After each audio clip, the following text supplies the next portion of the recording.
we really focus lang dun sa mga projects at talagang he was apektado yung mood niya sa galit niya eh. And ang binanggit niya sa akin eh, dapat bago matapos itong administrasyon ko, something needs to happen. Sabi niya, hindi ko basta-basta bibitawan ito.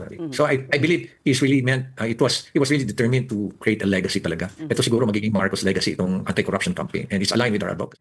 Pero sa tingin ko meron siyang strategy says eh.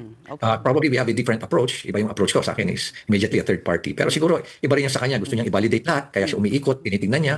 Alam mo, very busy talaga yung kanyang PMS eh. Nagulat nga ako na they're all over the country. Nagbabalidate sila. Tapos talagang pinupuntahan ni Presidente para sabi nga, nakita ko eh na he has a good grasp eh. Alam mo pati yung mga technical terms, may dala-dala nga akong isang civil engineer na talagang isa siya sa mga nagdi-design dyan sa mga rock netting. At nung pinakita nga niya, explain niya kay Presidente na tinan mo sir, ito malleable to. Unlike yung mga European technology na hindi mo basta-basta sir mababali yan. Alam niya pati yung mga terminologies, pati yung mga values, alam niya, nagulat nga ako sa kanya.